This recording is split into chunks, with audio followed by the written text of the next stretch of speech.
the early morning of September the 15th, 1916, a strange sound came out of the fog, floating along the Somme River. It was a growing monotonous rumble, accompanied by metallic clanging. The sound grew until, finally, gigantic shapeless silhouettes resembling mythical monsters emerged from the fog. These seemingly unstoppable monsters advanced ceaselessly into the German trench defensive positions, spitting fire and crushing everything in their path. In the German trenches in World War I, this guy's reaction must have been typical to the sight of this huge metal monstrosity slithering its way unstoppably across the battlefield with the common question, what is it? This incredible beast is the first ever combat tank. It is the Mark I and the last remaining Mark I in the entire world, doing exactly what it was designed to do, break through the defences of the enemy lines. And when you come to the Tank Museum in Bovington, this is one of the first things you see, and it sets the stage for the next 100 years of the tank.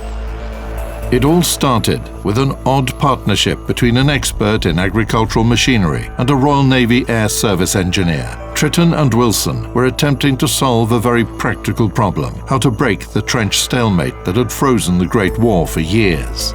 It occurred to them to use the common farm tractor as a base. They turned the tractor around, back to front. The engine was moved to the center of the vehicle, and the hull was covered with a sheet of steel. Thus was born Little Willie, the first tank.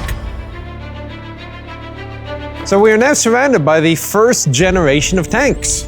We've got the Mark II, the Whippet and the Renault FT17. But taking pride of place in the middle, Little Willie. The progenitor of them all, the first demonstrated to be somewhat successful tank, and I do say somewhat successful. A result of the Landship Committee formed by Sir Winston Churchill. Which, being a naval organisation, led to all the naval terms you associate with a tank today, like the bow, the hatch, the sponson, and so on. But there were problems with Little Willie, and the main issue and why we never saw it past this was the tracks. It wasn't fit for purpose. The tracks just couldn't cope with what it was designed for, crossing these obstacles.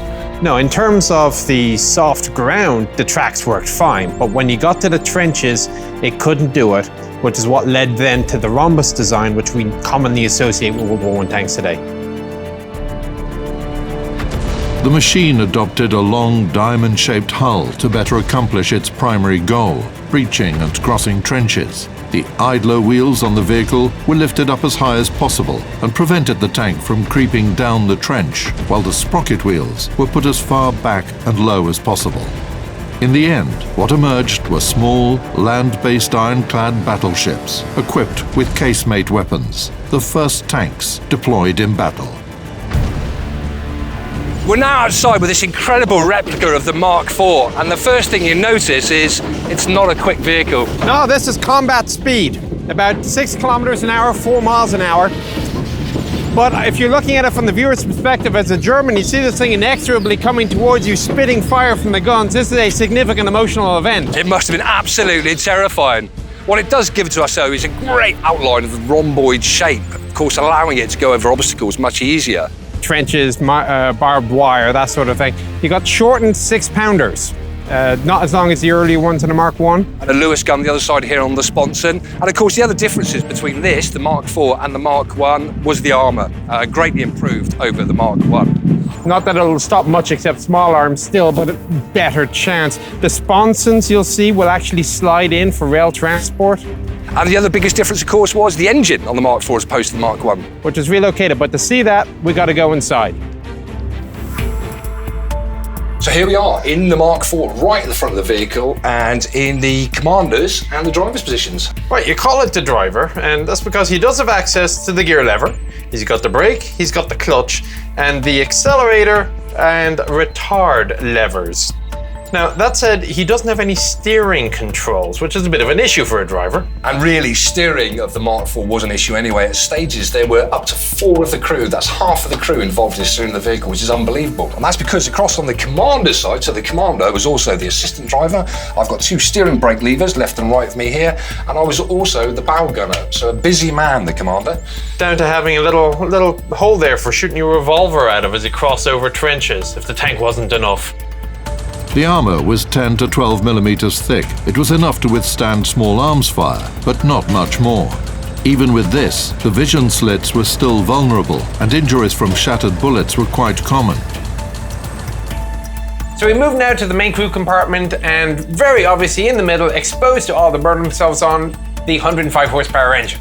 And just behind this engine, right to the rear of the tank, we've also got the transmission. Now, can you imagine, Nick, the problems with having this engine where it is? I mean, first of all, communication, the sheer noise of it must have been awful for the crew.